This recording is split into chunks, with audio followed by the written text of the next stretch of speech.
You are about to listen to the Dr. Dahlia Show. Sassy, stimulating talk radio. And now, here's Dr. Dahlia.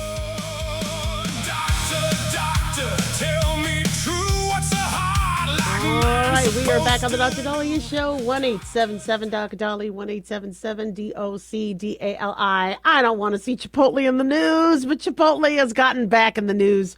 We knew that wouldn't last too long, especially with foodborne illness. And when you serve fresh ingredients, which I'm very proud that Chipotle does, you could get yourself into a little bit of an issue. So while the cyclosporiasis case has, I believe, we have 20,000 unconfirmed cases, but I believe about 12,000 confirmed cases of cyclospora. Chipotle has been in the news because of a Minnesota woman got hospitalized with sepsis, meaning a bacteria infection got into the bloodstream, because allegedly she ate a Chipotle burrito bowl.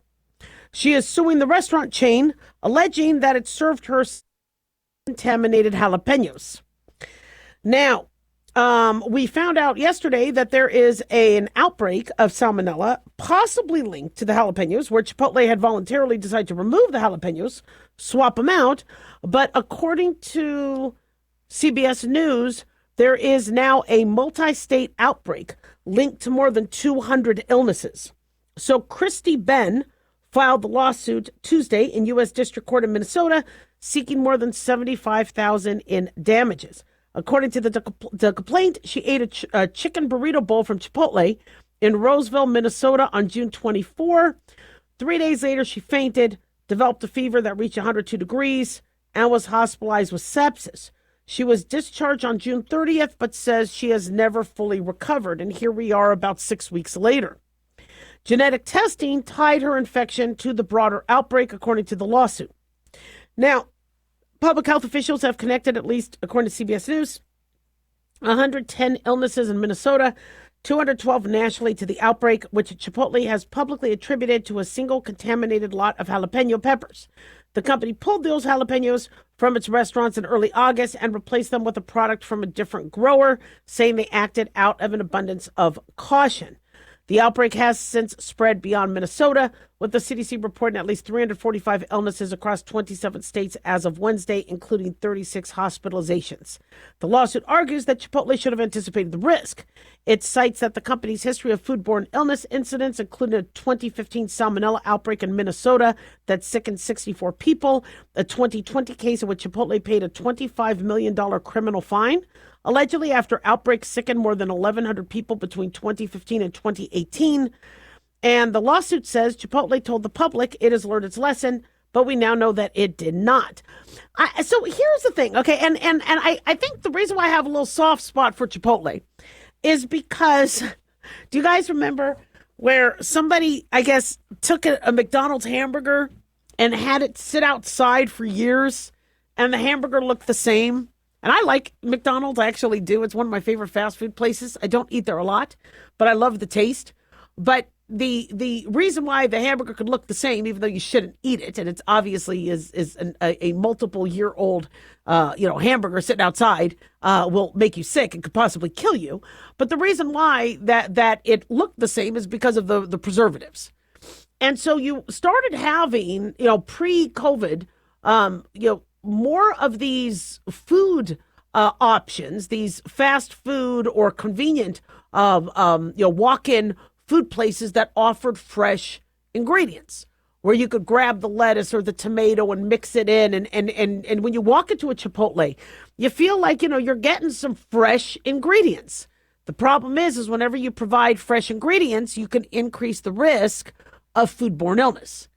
That's why back in the Industrial Revolution, there was huge scientific advancements in food processing and food storing, because food would rot, food would not maintain its freshness, maintain its viability. And so they had to figure out ways how to, refrigerate, how to ensure that the grain wouldn't, grow mold. And they had to come up with ways. And these ways might have salvaged our food, but then it exposed us to plastics. It exposed us to preservatives. So I feel bad because If somebody said they're going to eat fast food, I would rather they eat lettuce, tomato, green peppers, maybe some protein, a nice, whole grain. I mean, something that's better than a cheeseburger. And unfortunately, though, these places really struggle as it pertains to ensuring there's no foodborne illnesses. And, you could wash off the food, but washing off the food doesn't make it sterile. Chicken holds salmonella risk.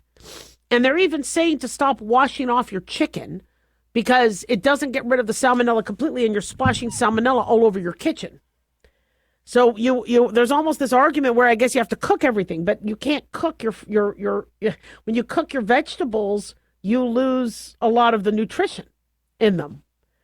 And so here we are in the summer with our fresh salads and our berries, and we have this cyclospora outbreak. We have this, possible Chipotle jalapeno outbreak. I don't really put jalapenos on my food. I think since COVID, people are really, really blunted with their taste. And so they want more spice and they want more flavor. And so unfortunately, we're seeing a lot more acid reflux and ulcers and things like that because people are really trying to spice up their food because they can't taste after the blunting from COVID.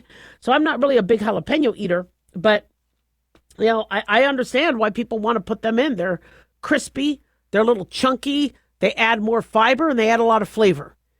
And so, going to the grocery store, washing off your own vegetables, making your own salads, making your own fresh food right now is what's being recommended. But we can't say for sure that you're going to be salmonella free or listeria free or E. coli free or cyclospora free. So I do feel bad. I'm not here to defend Chipotle. I mean, if they did serve food that was contaminated, that's on them and that can't happen. But you need to understand that these places cannot, even if they promise, they cannot ensure that you're going to be at 100%. Plus, the average salmonella infection should not cause sepsis. It can. It has that potential. Just like E. coli, any of these can. But the average shouldn't. So the fact that she got sepsis within 3 days, either she got a really, really big dose of it, or she has underlying health issues that made her vulnerable. So make sure you're still taking care of your health. Make sure your immunity is up because you don't want to go and eat and then end up in the hospital. 1-877-DOC-DOLLY.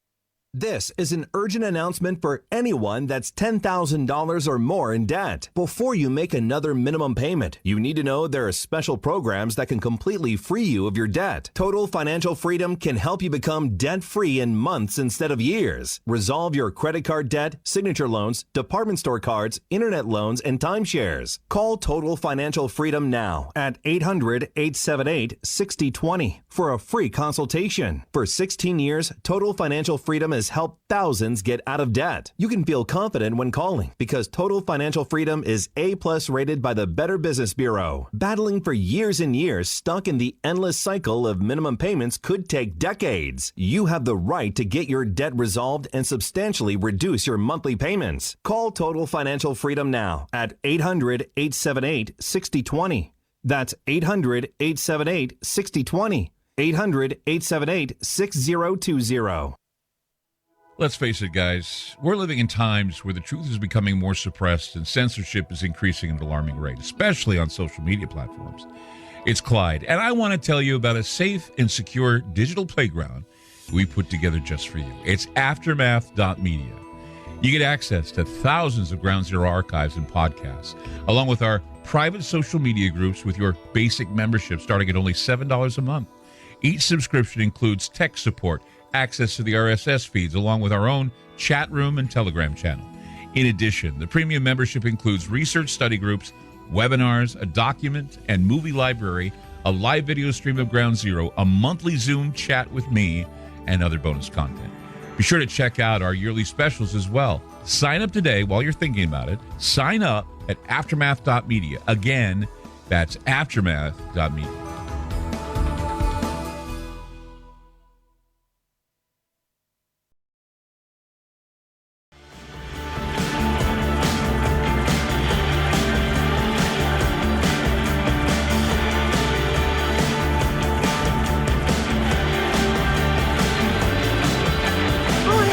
back on Dr. Dolly Show, 1-877 Dr. Dolly, 1-877-DOCDALI. Big thanks to Talk Media Network for making the show happen. Big thanks to Daniel, our producer. And big thanks to y'all for tuning in. We really do appreciate it. Don't forget to follow us on Twitter or X at Dr. Dahlia, Facebook, The Dr. Dahlia Show, and on YouTube, click like and subscribe. So there's an anxiety that many Americans are feeling with this rise of the Democratic Socialists of America and some of these more extreme views, and some pretty frightening things being said.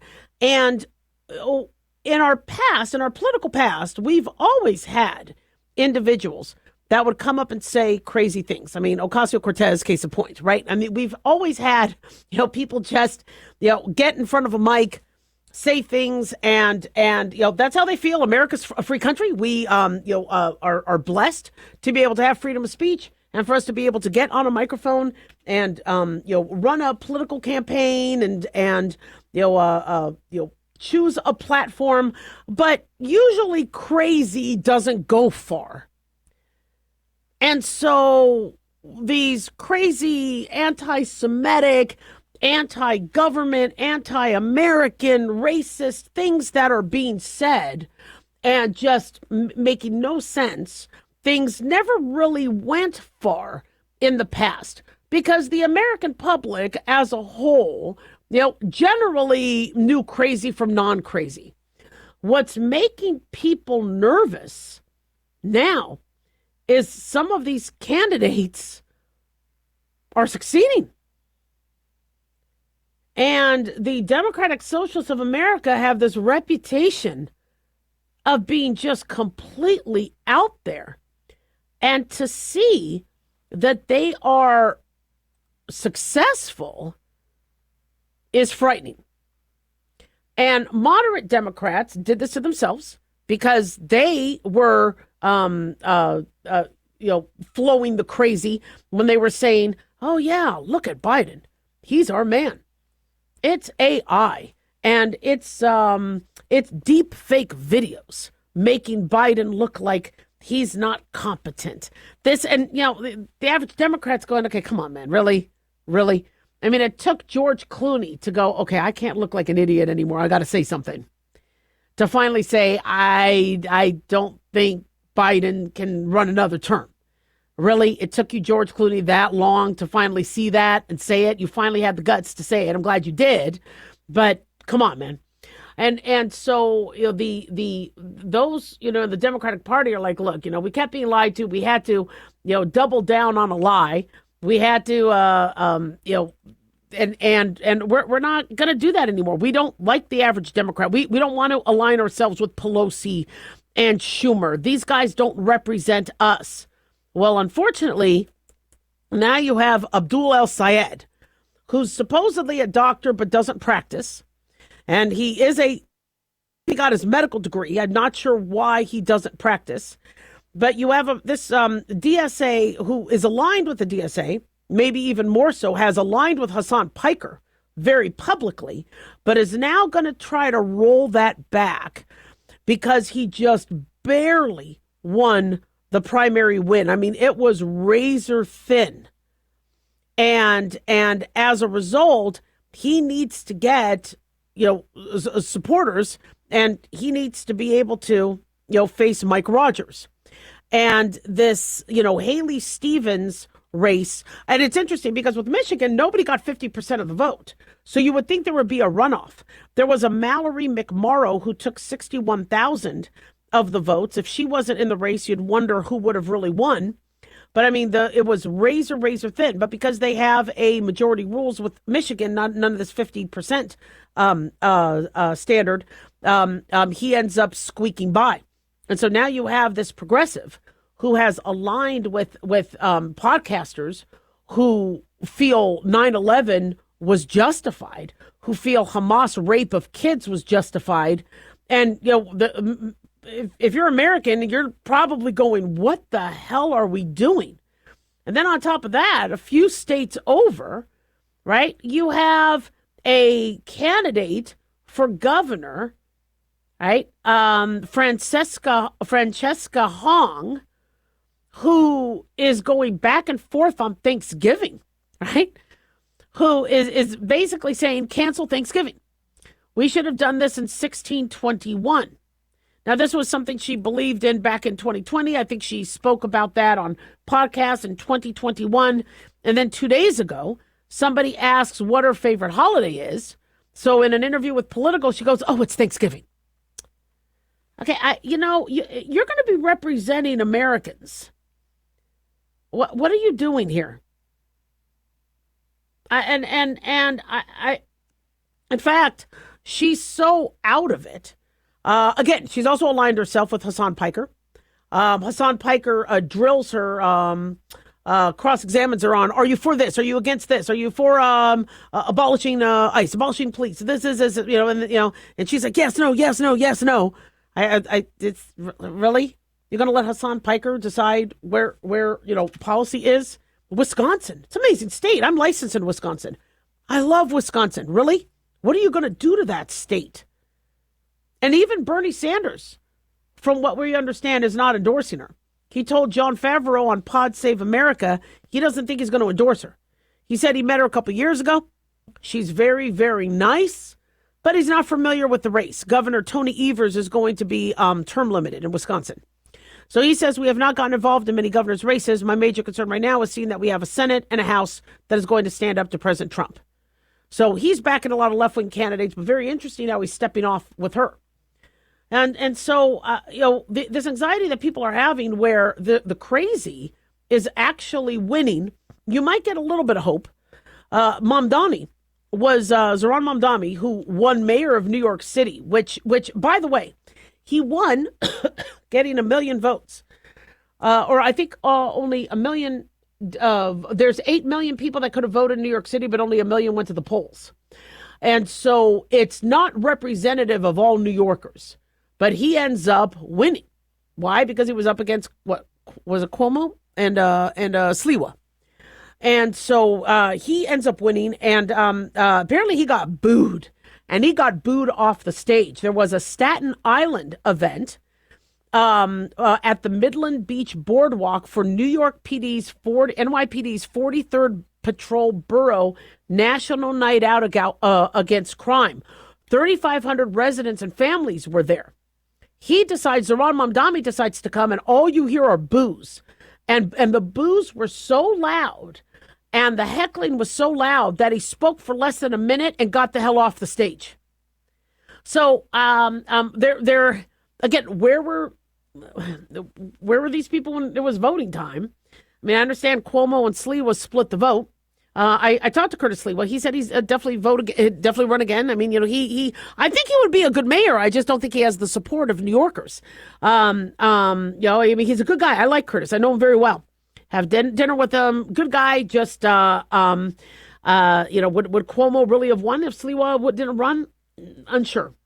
But Mamdani now is here to stay for the next few years. And it doesn't look like New Yorkers like him. In fact, I was in New York twice since his election. And as I'm, walking block to block, and spend a lot of time on the street, you hear people talking. And I just kept hearing blank Mamdani, a bad word. I didn't hear people talk nice about him. And I just thought it was odd that they were like, well, blanking this. And so, and that was just me walking about 27 blocks. Okay, so 27 blocks of the multiple hundreds of blocks of Manhattan, not, exactly fully representative, but it told me, he doesn't have, he's not as popular as people think. But the truth of the matter is many of these candidates are winning. And if they're anti-government, anti-Thanksgiving, anti-president, anti-electoral college, even Kamala Harris, who tries to put herself out there as a moderate, wants to revisit the electoral college. You revisit the electoral college, you don't allow Iowa, Arkansas, New Mexico, Colorado to get a vote. If I lived in any of those states other than California, New York, I would be ticked. And I would speak out. And then, the open borders, really? How does that work? Every other country has to have borders. And then none of these people advocating for socialism ever lived in a socialistic regime. What are you thinking? You're college educated. You got to go to your Ivy League or your fancy college school, live in suburbia, and you're asking for socialism. You don't know what the hell you're talking about or what the hell you're asking for. And so if you are frightened or anxious about it, you have every right to be. Because there are people voting for these guys. Because the Democrats, the party that they know of, the Biden party, it was really disappointing. And these candidates, are seeming really, just nice and with it, and Abdul El Sayed seems cool, but unfortunately, they could be disastrous for our country. 1-877-Dr. Hi guys, Dr. Dahlia here. Addictions can sneak up on us and come in many forms, whether it's drugs, alcohol, sex, video games, porn, or something less obvious such as food, internet, or shopping. Addiction can seem innocent at first and then evolve into an insurmountable evil. In our book, Addiction Basics, Caitlin Kalikas and I dive into the common addictions and provide tips for identifying and preventing these before they sneak in and take over our lives. Addiction Basics can be found on Amazon or my website, drdahlia.com. Check it out.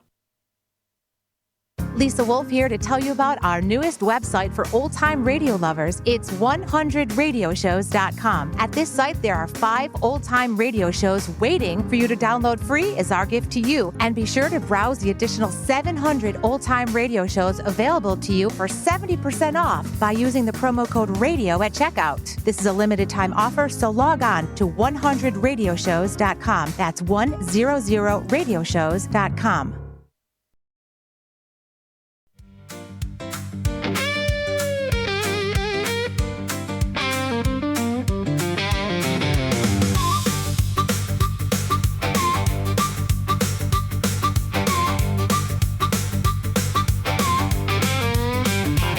Back on the Dr. Dahlia Show, 1-877-Dr. Dahlia, 1-877-DOC-DALI. So this COVID wave is coming. I know many of you don't want to hear about COVID, and I get it. But I have to tell you because I got it. I got sick over the weekend. Didn't feel like a typical cold for poops and giggles. I grabbed one of my old COVID tests, and it turned positive before the reagent could even finish. And an older expired COVID test would be more likely to give you a false negative than a false positive. And because my symptoms feel really similar to previous COVID, I believe my test. I'll retake another test, but being that I have patients calling up, the company I work for saying I have COVID, I need treatment, we're already seeing CDC data that COVID is rising. So as far as I'm concerned, I'm on day... I think I'm on day 8 of this. I feel like crap. And then my hot water heater went out, so I can't take my hot showers like I usually like to do to feel better. So with COVID being back, many people feel that they're having flu-like symptoms, the body aches, the fever, the cough, sore throat, headache, sinus pain. The difference between flu and COVID is usually flu, everything hits pretty much right away. And you feel like you got the wind knocked out of you, a truck drove over you. Fever is usually higher. With COVID, it comes on and then it waxes and wanes, and the new symptoms come, and then other symptoms go away, and then other symptoms come back. So it's a little bit more insidious. The fever might not get higher than 101, whereas with flu, a lot of times your fever is over 102. And we're not technically in flu season yet. So flu, we're going to be starting to roll out the flu shots, but flu season is usually October through May. So if you're starting to feel sick, there's a good chance it's COVID over flu, but let the urgent care swab you for both. There's a recent study looking at how COVID-19 may cause long COVID.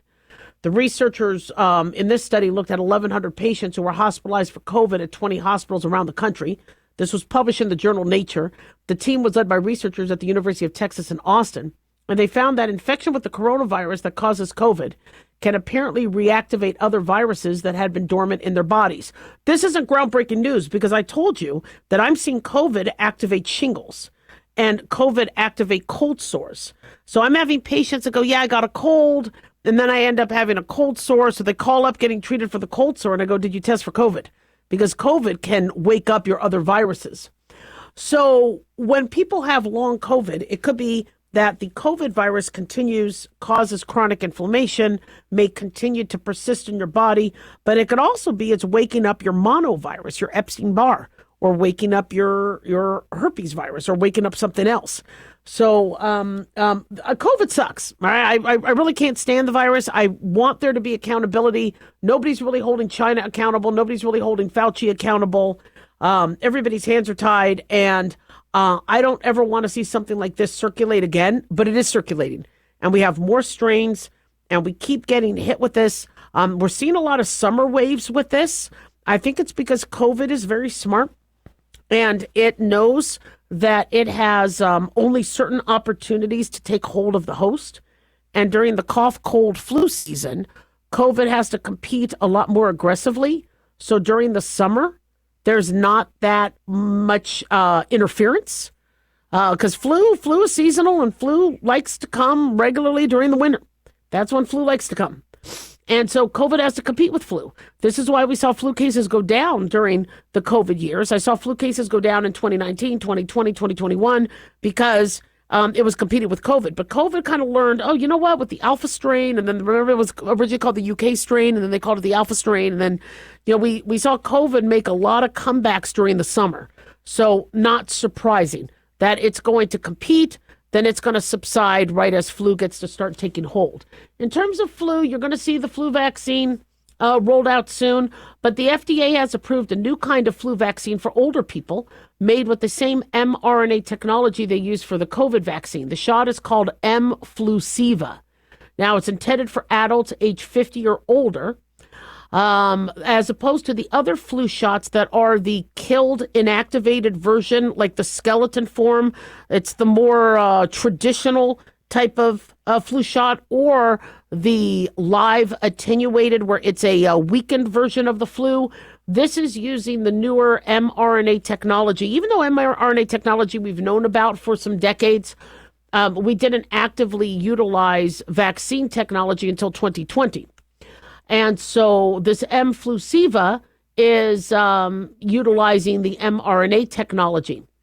There's going to be multiple flu options in the United States, 3 specifically recommended for people age 65 or older. As you know, tens of thousands of people die from influenza every year, as well as consequences such as pneumonia, heart attack. It's not necessarily flu that kills, but it's what flu can cause secondarily. So somebody getting a pneumonia, or a respiratory distress, or heart disease, or so flu can kill indirectly, which is why we want to eliminate flu and mitigate. But the mRNA technology, they believe, is going to be a lot more effective by matching the circulating strains better. Where we're at right now is the average flu shot is anywhere from 14% to 60% effective. On a good year, we're close to 60%. On a normal year, it could be 20, 30%. And the reason why is we have to decide what we're going to make, how we're going to make our flu vaccine the February of the season before. Well, the flu hasn't even circulated the Southern Hemisphere yet. Flu season is flu season is May to October, November in the Southern Hemisphere. So we have to decide 3 months before the Southern Hemisphere has their flu season to decide what we're going to protect our Americans for. So we take our best guess. A flu strain, we have an A, we do a flu A, we do a flu B, we do an H3, N2, we do an H1N1 because of swine flu. So we do our best to protect against what we think is going to circulate, but many times we miss the mark. They believe that this mRNA technology is going to make the match closer. Moderna said the FDA granted full approval for their use in people aged 50 to 64 based on a study of 40,000 people, and found 27% fewer flu cases among people who got the shot compared to those who got a different brand. Now, that doesn't mean it's 27% effective. It means it's 27% more effective. For people 65 or older, They said there's accelerated approval. They said based on a smaller study showing it generated a strong immune response. I know there's a lot of people concerned about safety issues. Moderna's data said no major safety issues were there, although some people did get sight pain, fever, headache, tiredness, body aches, which is what we see similarly with today's flu shots. The Moderna, with the mRNA vaccine with COVID, you got that Moderna arm where there was much more of a dermatological rash at the injection site. We called it Moderna arm. It wasn't dangerous, but I know it concerned a lot of people because they thought they got cellulitis or some infection from the shot. Most of those went away. But, the mRNA technology, I know many people are kind of, concerned about it. And they don't like the idea that mRNA is being introduced into our cells. Our cells use it to design spike proteins. And it's a fascinating science. Many people want to ensure that it's not causing side effects like we saw with the COVID vaccine. It's going to be interesting to see the science, especially since we have a new HHS director who is being a lot more transparent about the science. So we'll see what happens. But being that this got approved under RFK Jr.'s watch, I don't think he would let something like this go if it wasn't safe. So we'll see what happens with this. I still like the old school flu shot, so I'm probably still going to get the old school flu shot for now. 1-877 Doc Dolly.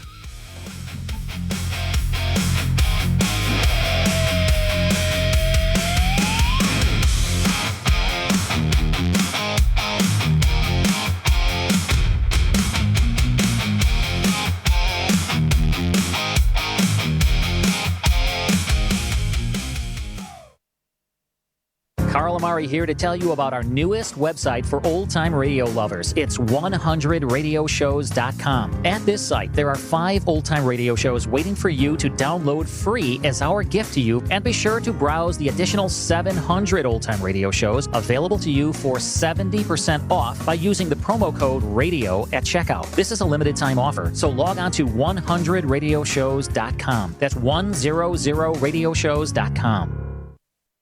Have you ever thought you'd like to buy and sell houses but didn't know how or where to get the money? My name is Ron LeGrand, and over the past 40 years, I've bought over 3,000 houses without using my money or credit, and taught thousands to do the same. Today, even in a virtual environment, we buy nice houses in nice neighborhoods using no banks, realtors, contractors, or other costly entanglements, and build huge cash flow and wealth without the hassle of tenants, all without credit and little or no money. You don't need a license or experience, and I'll show you exactly how it's done.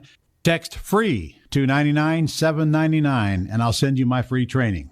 I promise you I'll change the way you think about real estate and open the door to a new lifestyle that doesn't involve risk or rehabs and can quickly replace your current income. Text FREE to 99799, and let me show you how to take your life back and build cash flow and wealth from your home. That's FREE to 99799. Again, FREE to 99799. As an organ donor, your story doesn't have to end. The good in you can live on. In fact, you could save up to 8 lives and restore sight and health for many more. Sign up right now online as an organ, eye, and tissue donor. You'll be happy you did. And just maybe, someone else will be happy too. Go to organdonor.gov. It saves lives. U.S. Department of Health and Human Services, Health Resources and Services Administration.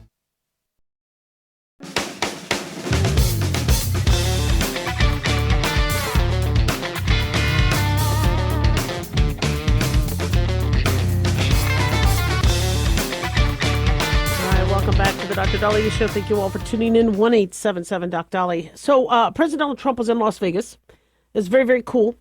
There was a family that came up on stage, and they were, I believe the husband is a cop, works for Metro, and the wife, the mom, a food server, had worked in the service industry and had 2 little kids.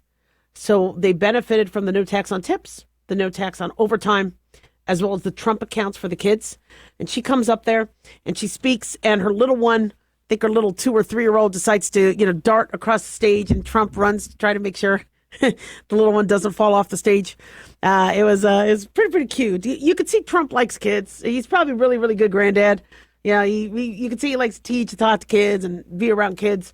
So it's because they can't, bash him in the media. So he's probably really liking that, innocence and youthfulness but I'm looking at what's happening in America, and like I just saw an article on the median income somebody needs to be able to buy a home.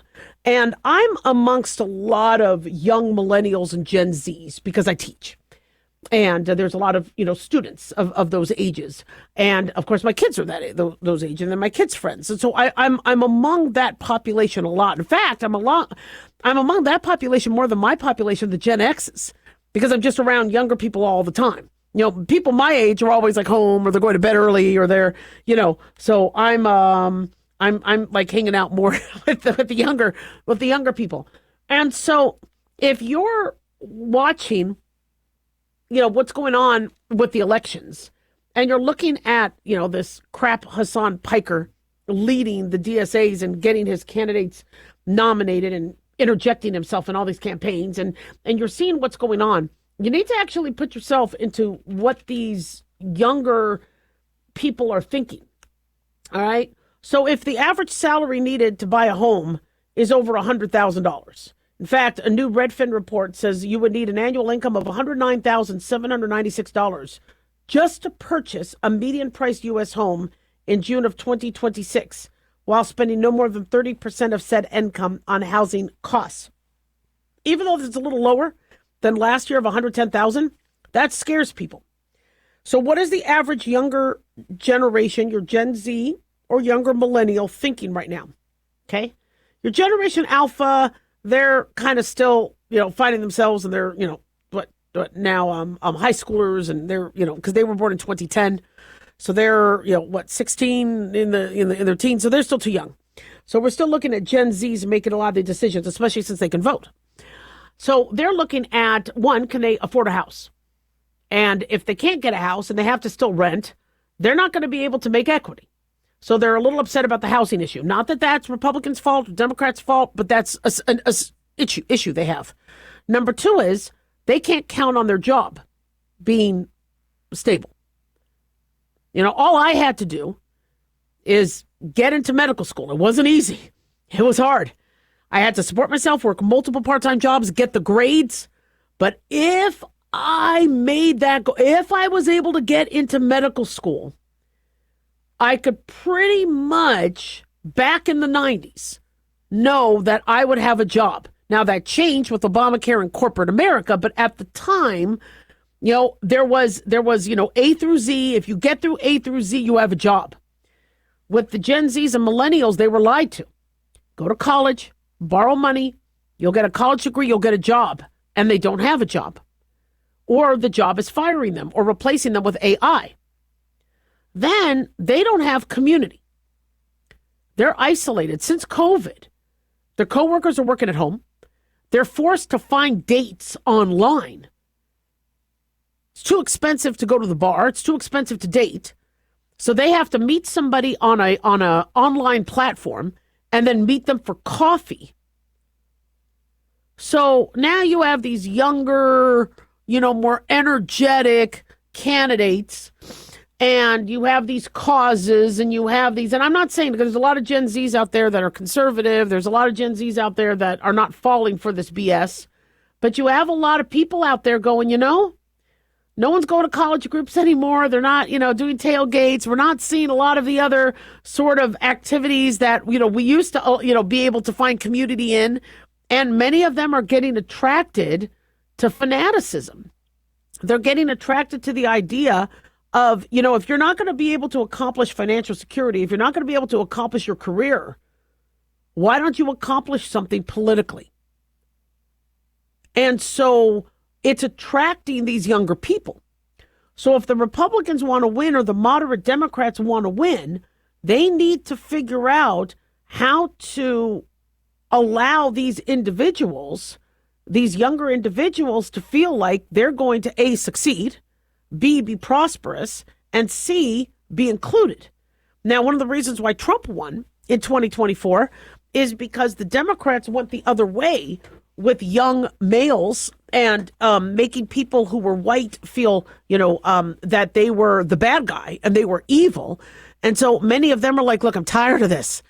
Okay. I mean, I can't apologize for who, I mean, I was born white. I can't apologize for that. What are we supposed to do? Just be evil and go away and die? What are we supposed to do? So they turned around and voted, and they voted Trump in. And so, but, with the next wave of things, it's the things are going to go, back and forth in terms of where do young people fit? What is their role? If they don't have a role, the successful politician is the one that gives them a role. You see, a lot of doctors get criticized for not being politically active. Do you know why doctors aren't politically active? Many of them? Because we're too busy. Between Bush and Gore and Obama and McCain, I mean, I was ready to practice. I was raising 2 kids, trying to pay off student loans, busting my butt, starting a radio show. I mean, I don't have time to go to campaign rallies and all that. I was busy. If these individuals aren't working, if they aren't building a career, if they aren't building a business, they got a lot of time on their hands. People need something to do. They need something to feel passionate about. They need to feel like, I know a lot of people are, maybe just watching Netflix and, living on the government dime. But true human instinct, true human drive really wants to build, create, be a part of something. So the Republican or the Democrat candidate has to make, or independent candidate, Green Party, whomever, has to make that person feel like they are a part of something and making something happen. Nobody wants to think they're on this earth not doing anything. Now, what used to satisfy that is you used to have kids. You made children. You're a parent to that child. That child needs you. But what's happening with the younger people? Many of them aren't getting married, and they don't have kids. So they're scrambling to find what is their role. What are they building? What are they creating? For me, I created a medical practice. I was helping patients. I created kids with God's help. And I was a wife. That kept me busy. But if the average person is not married, not with kids, not with a job, doesn't have a home, doesn't feel like they're building, they're going to move to activism. So, you want to protect the environment? I think that's fantastic. You want to help poor people? That's wonderful. But if you're going to choose a platform or choose a candidate, please do your research. And don't get yourself caught on camera supporting somebody who is justifying 9/11 or Hamas rapes and murders. But you got to understand what the young people are thinking and getting themselves wrapped up into, because their lives are different than a lot of us older individuals. 1-877-DOC-DOLLY.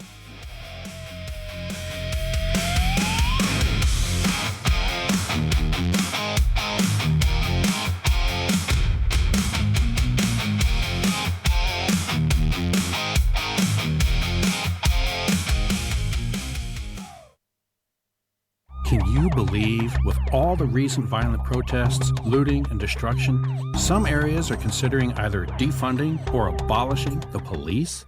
At a time when America's neighborhoods need the protection of police the most, some elected officials would rather create more chaos by playing politics. If you're sick of elected officials caving in to demands of the radical left, you're not alone. It's time we stand up and declare our support for local police. The majority of police officers are important partners in protecting our God-given rights. If you prefer freedom over chaos, then learn how you can help protect the local police that serve your community. Call today and request your free Support Your Local Police info packet. Dial 800-JBS-USA1. That's 800-JBS-USA1. Request your free Support Your Local Police info packet by calling 800-JBS-USA1 today.